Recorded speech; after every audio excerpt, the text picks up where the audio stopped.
To fall through fire, the night sky was calm at first. Stars twinkled like tiny lights and the moon shone bright above the forest. Ray, a young man with messy hair and tired eyes, was walking home after a long shift at the scrapyard. He didn't expect anything unusual. Just another quiet evening. But then the sky cracked open. A thunder-like sound echoed through the trees. Ray stopped and looked up. Something was falling from the sky. Fast. It wasn't a meteor. It was larger. It had shape. It was burning, trailing fire and smoke behind it as it shot downward. Others nearby started running. Dogs barked. People shouted. Someone yelled, "Crash, get inside!" Ray didn't move. His eyes were locked on the falling object. It wasn't crashing randomly. It seemed guided, like it was aiming for the woods just ahead. He felt his heart race, but his feet stayed still. Boom. The ground shook as the object slammed into the forest, lighting up the trees with a flash of red and orange. Birds flew away in a panic. Smoke rose like a dark tower into the sky. For a second, everything was silent. Then, without thinking, Ray ran toward the crash. Branches scratched his arms, but he didn't stop. He leaped over logs, ducked under limbs, and pushed forward through the smoke. The heat was intense. The smell of burnt wood and metal filled the air. When he reached the crash site, his eyes widened. A glowing pod lay broken in a crater of dirt and fire. It looked like something from a science fiction movie. Smooth silver walls, flashing lights, steam hissing from cracks. But it wasn't the pod that made him gasp. It was who was inside. A girl. She lay half out of the wreckage, her skin glowing faintly green, her long red hair tangled and floating like she had fallen through the sky itself. She had sharp, delicate ears and a small crown half broken on her head. She wore a yellow dress, torn but elegant. Her eyes were closed, and she wasn't moving. Ray stepped closer. Hey, are you alive?" he whispered. No answer. He bent down, touched her wrist. A pulse. Weak, but there. He was about to lift her when her eyes shot open. Golden. Her eyes were golden and glowing, locking onto his face like she had seen him before. She opened her mouth and whispered one word. "Run." Ray froze. "What?" Her hand grabbed his arm, tightly. "They're coming," she said, her voice weak but full of fear. Behind them, in the dark sky above, more lights appeared, smaller ships, fast and sharp, descending like angry insects. Ray looked at the sky, then back at her. She was an alien, a real alien, and she needed help. He took a deep breath and said, "Can you stand?" She tried. Her legs wobbled and she fell. Ray caught her before she hit the ground. "Okay," he muttered. "Guess I'm carrying you." He lifted her into his arms, surprised at how light she was, and started running back through the forest. The sounds behind them grew louder. Machines whirring, engines roaring. They were being chased. As Ray ran, the girl rested her head against his chest. "Why didn't you move?" she asked softly. Everyone else did. Ray didn't know. Something in his gut had told him to stay. Maybe fate, maybe luck, or maybe he was supposed to find her. "I guess," he said. "I was the one meant to catch you." And with that he disappeared into the dark woods, carrying the alien princess in his arms, fire and smoke behind them, and danger closing in fast. The hunt begins. The forest was dark, silent except for the sound of Ray's footsteps hitting the ground and the soft breath of the alien girl in his arms. The burning wreckage behind them still lit up the trees like a warning. Whatever or whoever was coming, it was close. He had no idea where to go. His heart pounded in his chest as he pushed through thorns and fallen branches. He didn't stop, didn't slow down. He just knew he had to get her away from the crash site. Behind them, the sky growled again. A strange humming sound filled the air. It wasn't thunder. It was something unnatural, something alive. Glowing shapes moved through.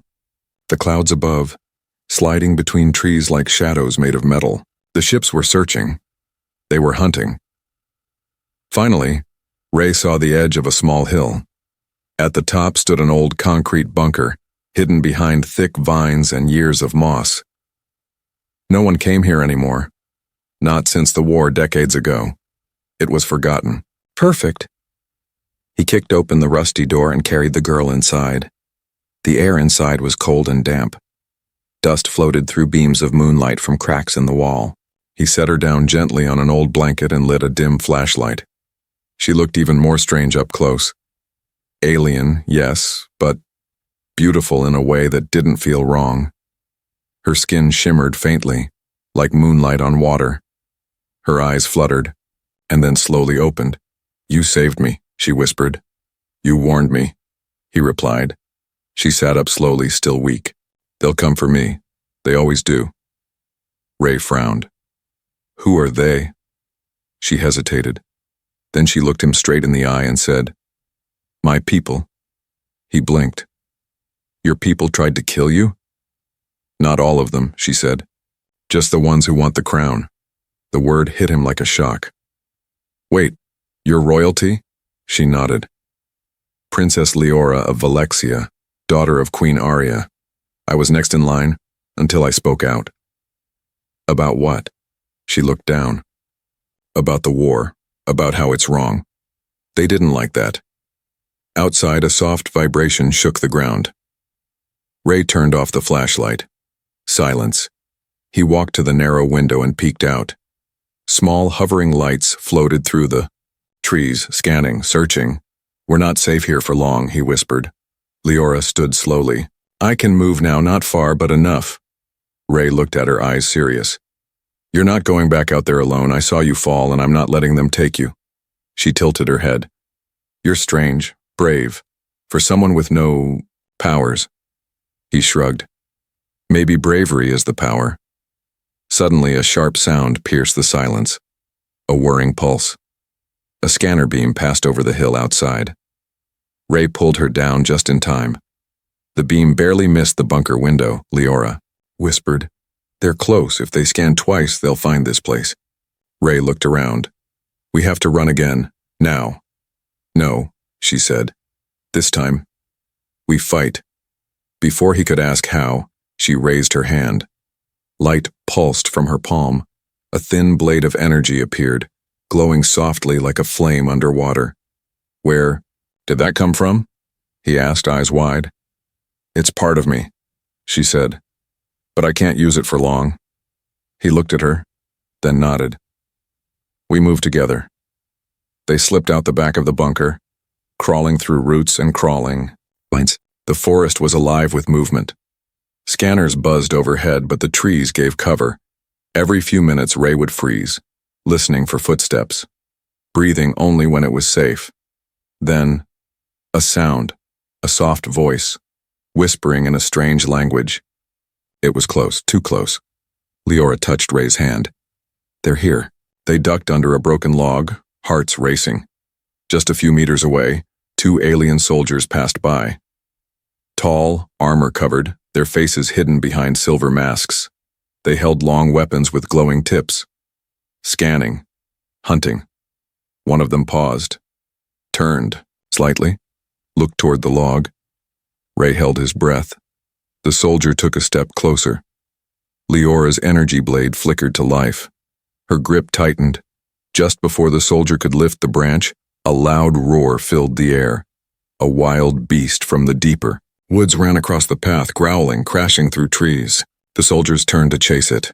Ray and Leora ran the other way, through mud, over stones, faster, together. At last they reached the edge of the forest. Far below in a valley, lights flickered. An abandoned town. Maybe shelter. Maybe answers. Ray looked back at the burning sky, then at the girl beside him. "Whatever this is," he said, "I'm in it now." Leora nodded. "Then we run. And when we stop running, we rise." Secrets in her eyes. The valley below looked quiet from the forest's edge. Old houses stood like skeletons of a forgotten time, their windows broken, doors hanging loose. Wind moved through the empty streets, carrying dust and silence. Ray helped Leora down the slope. She was stronger now, but still limped. Her face was pale, her breathing tight. The wound on her side from the crash had started to swell. Ray knew they needed rest and answers. They found an old train station at the edge of the ghost town. The roof was half gone, and metal creaked with every breeze. Inside it was cold and dark, but dry. Ray laid her down on a long bench, using his jacket as a pillow. He stared at her, not just in worry, but in confusion. Who was this girl, really? Why did she fall from the sky? Why did she look at him like she knew something he didn't? "You need to rest," he said. "No," she whispered. "I need to tell you the truth." Ray sat beside her. "I'm listening." Leora looked up, her golden eyes glowing softly in the dim light. "When I was a child," she said, "I saw your face." He blinked. "Mine?" "In a dream. But it felt real. Too real. I was on a strange world, your world, Earth. I stood in a burning field, and a boy with dark eyes and messy hair stood in front of me. He reached out just like you did." Ray's voice was quiet. "A dream can't be real." "Not on my world," she said. "Our minds connect across time, sometimes across stars, especially when something important is about to happen." Ray's hands tightened around his knees.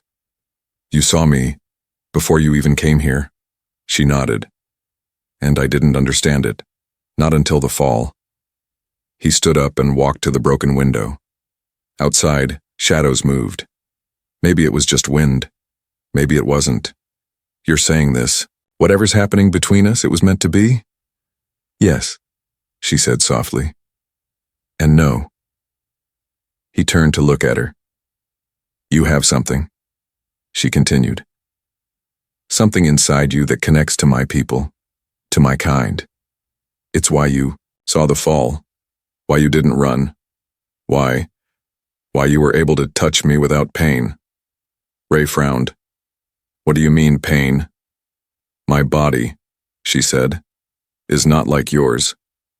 Human touch should burn, confuse the energy, but your touch calmed me." Ray didn't speak for a while. Then he whispered, "What does it mean?" Leora's voice was low. "It means you're not just human." Suddenly, a flash of light burst through the room. They both ducked. A red laser beam lit the wall behind them, burning a deep hole in the brick. Footsteps echoed outside. Voices in a strange language shouted commands. "They found us," Ray said. Leora pulled herself up. "I'll hold them. You run." Ray shook his head. "I don't run without you." But she was already raising her hand. The energy blade flickered to life again, but this time it was brighter, stronger. It hummed like a song. "They won't stop," she said. "Not until I'm dead." "Then they'll have to go through me," Ray growled. He grabbed a rusted pipe from the ground. Not much of a weapon, but it would have to do. The front door of the station blew open. 2 alien soldiers entered, tall and cold, their armor pulsing with light. Ray stood between them and Leora. "You don't belong here," one soldier said, in a deep mechanical voice. "Neither do you," Ray replied. Without warning, the soldiers raised their weapons. Ray lunged forward, swinging the pipe hard. It clanged off armor, sparking. One soldier stumbled back. Leora charged next to him, her blade slicing through the air. A bright flash. One enemy fell. The second soldier aimed at Ray. Time slowed. A blast fired. Leora screamed. And then, nothing. Silence. The light faded. Ray opened his eyes. The beam had stopped, frozen midair, like time had paused. Leora stood with her hands stretched out, eyes glowing, her whole body shaking. She had stopped time, but only for a second. The energy broke, and the blast slammed into the wall. Behind Ray, Leora collapsed. Ray caught her. Her body was cold, her voice was barely a whisper. That was all I had left. "Don't talk," he said. "We're getting out of here." He carried her again, out the back. into the shadows, into the dark. Behind them, the remaining soldiers called for backup. Ray didn't know where to go, but something inside told him to head north, to the mountains. As they disappeared into the hills, Leora whispered one more thing before sleep took her. There's something buried, something ancient, in your world. Ray's heart pounded. He didn't know what it meant, but he knew this was no longer just about saving a girl. It was about saving something far bigger, something tied to both their worlds. The signal. They shouldn't have sent. Cold wind howled through the rocky hills as Ray climbed higher, carrying Leora on his back. The sky above was darker now, filled with storm clouds and distant lightning. Each step felt heavier, not just from her weight, but from what he had heard. There's something ancient, buried in your world. Those words kept echoing in his mind. They had escaped the town just in time, but he knew they couldn't keep running forever. They needed help. They needed answers. After 2 hours of walking, Ray found a small cave opening, hidden behind thick bushes and snow-covered rocks. It wasn't deep, but it was enough to hide from drones and patrols. Inside, he laid Leora down carefully. Her breathing was steady, but she was weak, drained from stopping that blast. Her golden eyes barely opened now. He wrapped her in whatever cloth he had and started a small fire. Warmth returned to the cave, but not to his thoughts. He looked at the communicator in his pocket, a small old device he had found in the bunker. Still working, still dangerous.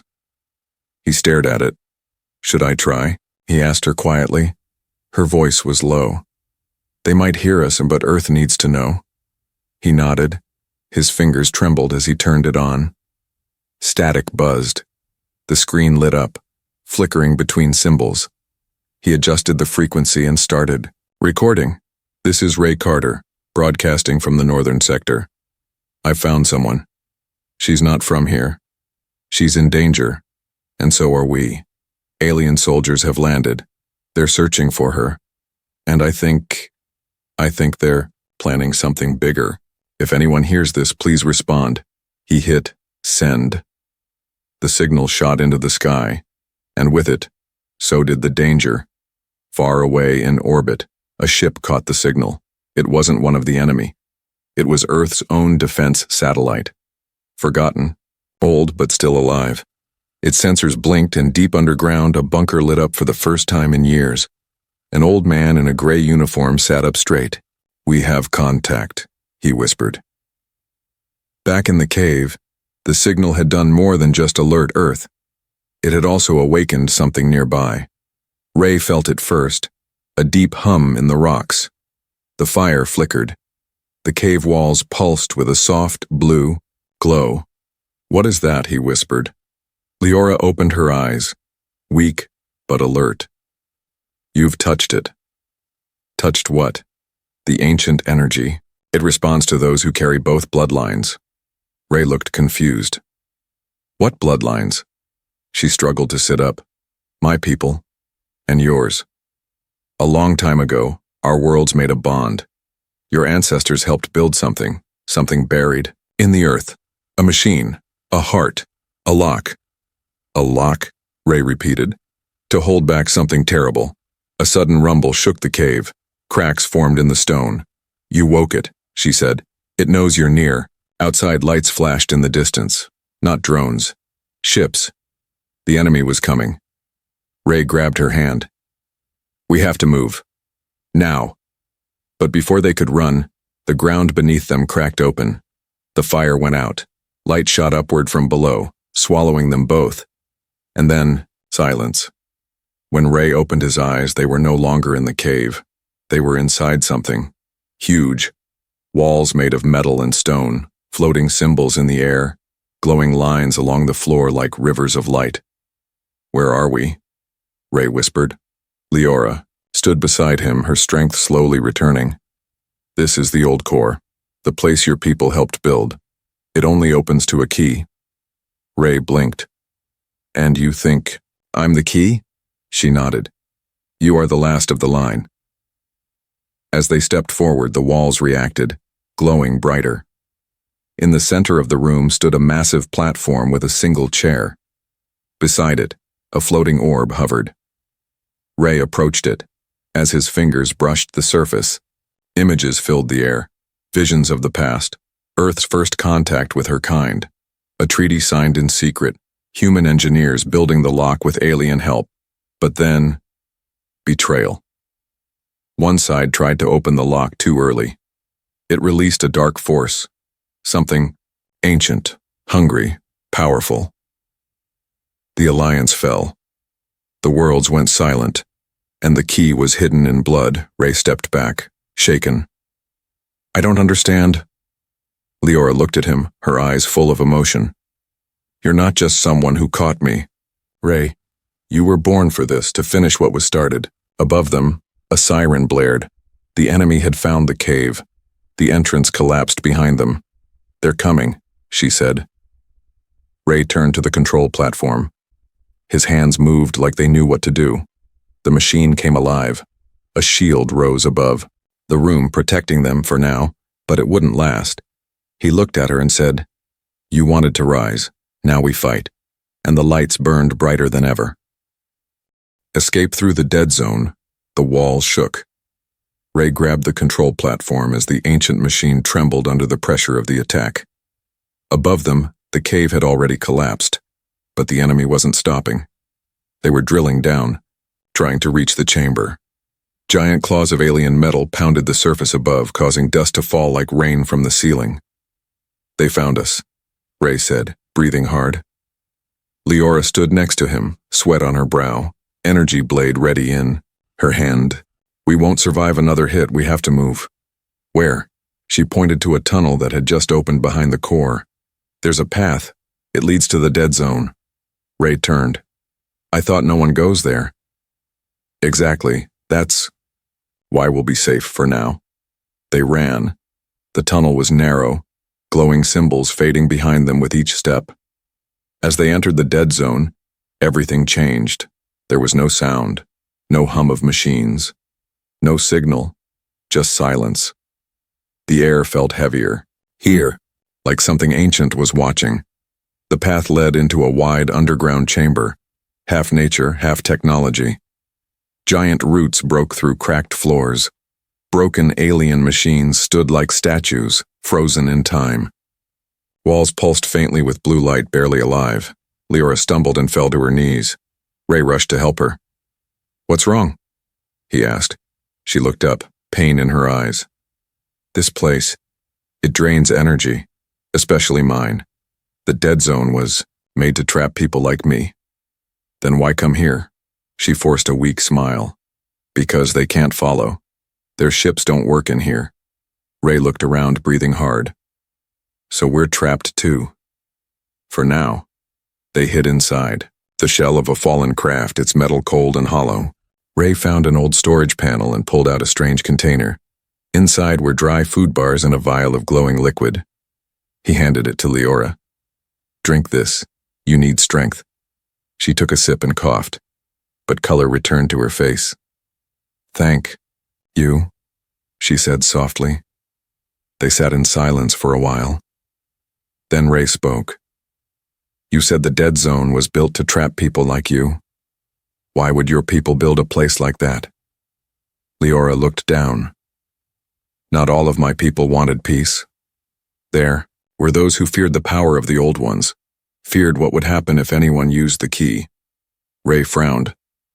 The key, that's me, isn't it? Yes, she said. You are the final bloodline, part human, part something more. He stood and looked at the glowing roots around them. What exactly am I? Leora stood too, slowly. Long ago, before the war, a group of humans were chosen to carry part of the code that could unlock the core. Only a mix of blood could control it. Only a heart that felt both sides. So I'm a bridge?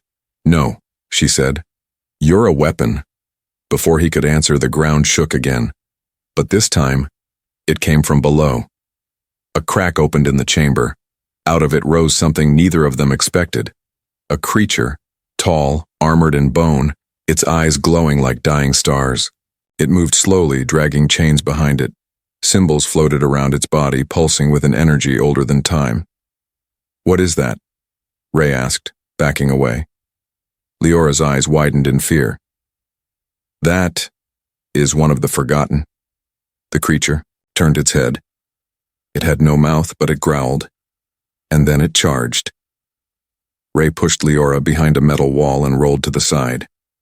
The creature slammed its claw into the broken craft, crushing it with one hit. Ray grabbed a metal rod and swung. It bounced off the creature like paper.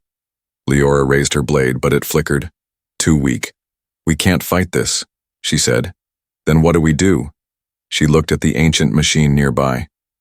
"There's a command node. If we can reach it, I can activate the seal. And trap it again? Yes. Maybe." They ran, dodging the creature's slow but deadly strikes. It slammed the ground, sending shockwaves through the chamber. Pieces of ceiling crashed down. Ray reached the node. First, he pressed his hand on the panel. Nothing happened. Leora crawled next to him. "We have to do it together." They both placed their hands on the node. Light surged. A circle of glowing runes formed around the creature. It stopped, screamed in silence, and was pulled back into the crack. Sealed. The floor closed. The room fell. Quiet again. Ray fell to the ground, gasping. "What was that?"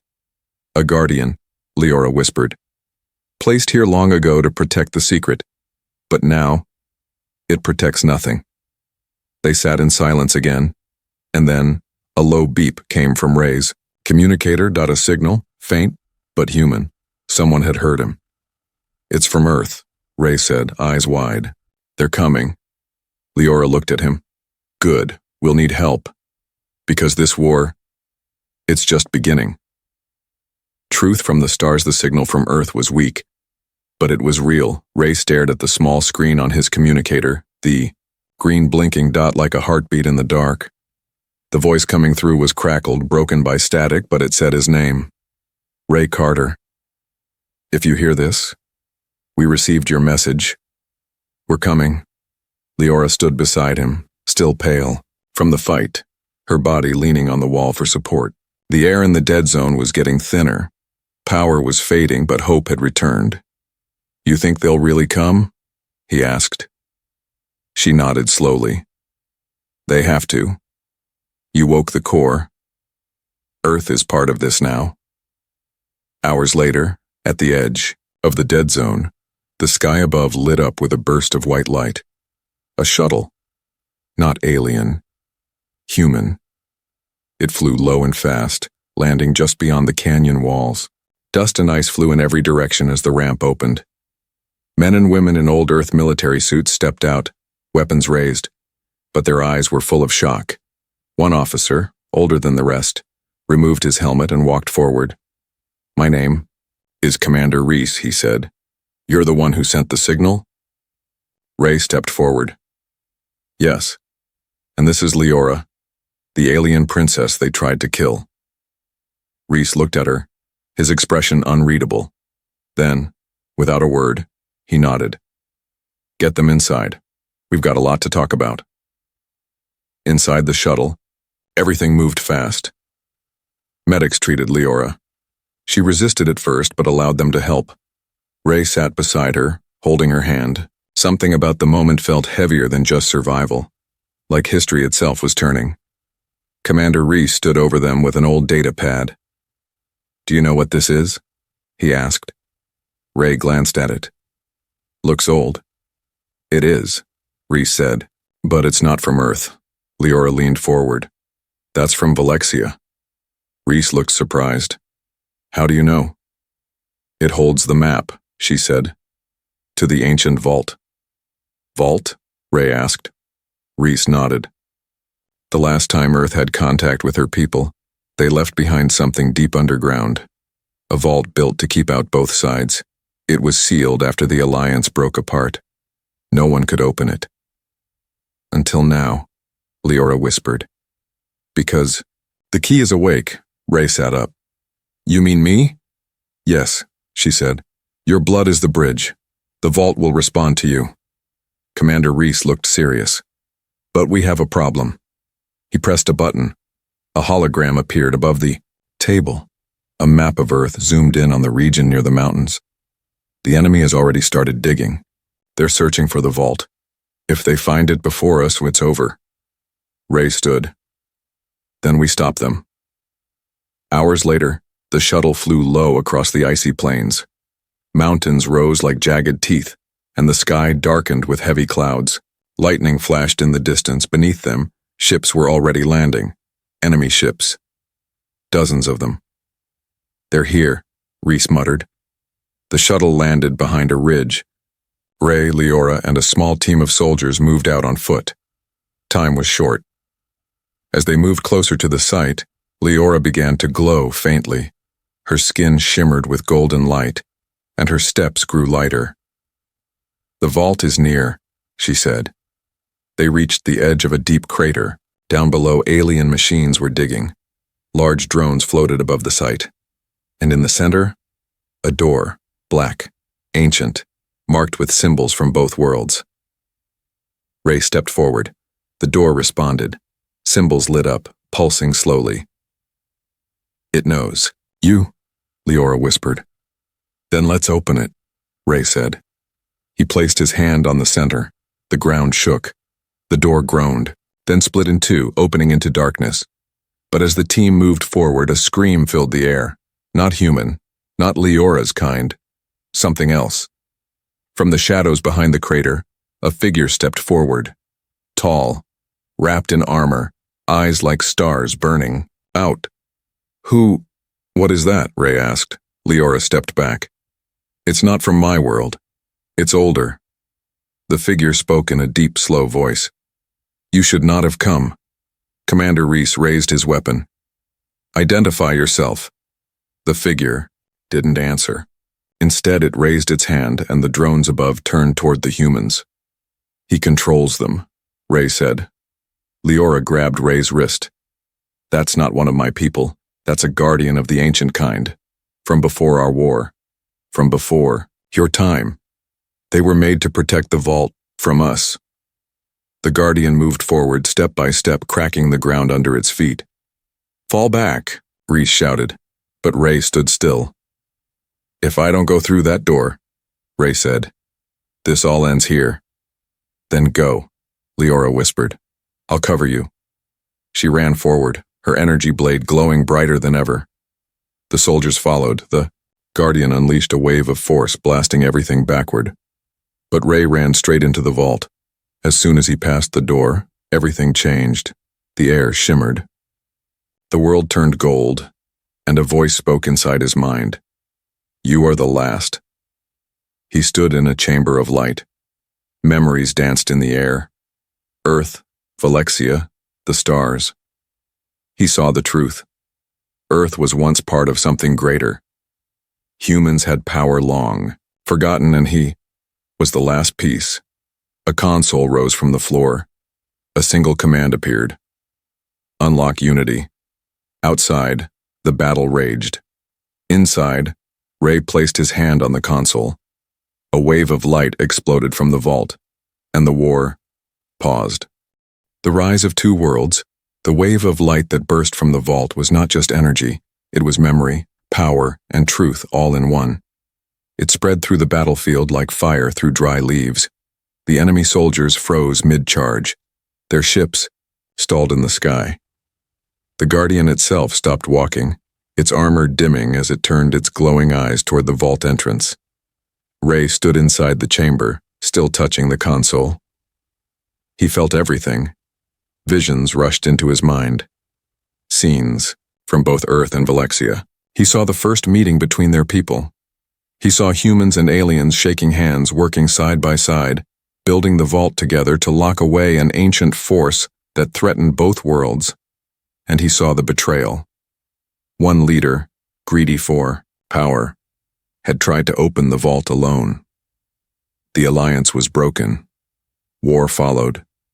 And now, after all these years, Ray was standing where it all began, and maybe where it could end.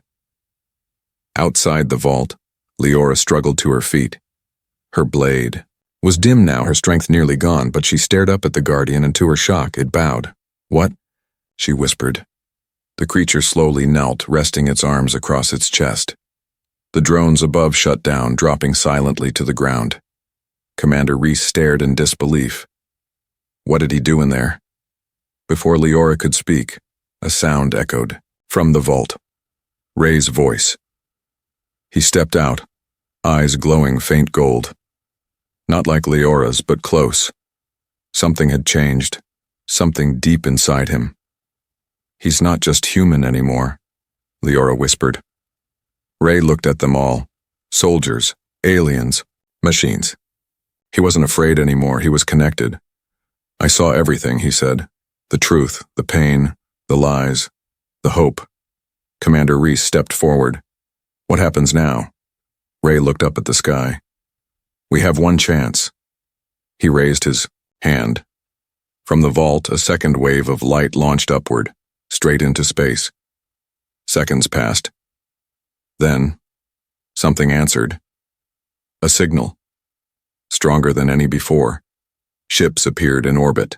Not enemy ships, but old Alliance vessels, lost in time. They had been waiting for the key to awaken. Now, they had returned. The skies above Earth glowed with light as dozens of ships formed a circle, like stars moving in perfect order. And then, across the planet, messages began to broadcast. "This is the voice of unity. The vault has opened. The past is not forgotten. The bridge has awakened, and peace is possible." Later, in the ruins of the battlefield, Ray stood beside Leora as people gathered. Earth soldiers, Valexian rebels, and survivors from both sides.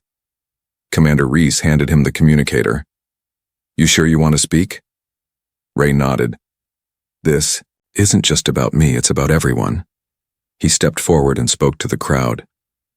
"I was just a boy when I saw her fall. I didn't know her name, didn't know why she fell, but I caught her, and that changed everything.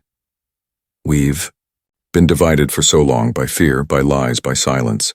But today we know the truth. We were meant to build together, not fight. This war was never between humans and aliens. It was between those who wanted power and those who wanted peace. I'm not a hero. I'm not special. I'm just someone who said no to hate and yes to a falling hand." Leora stepped beside him and took his hand. Her voice was soft but clear.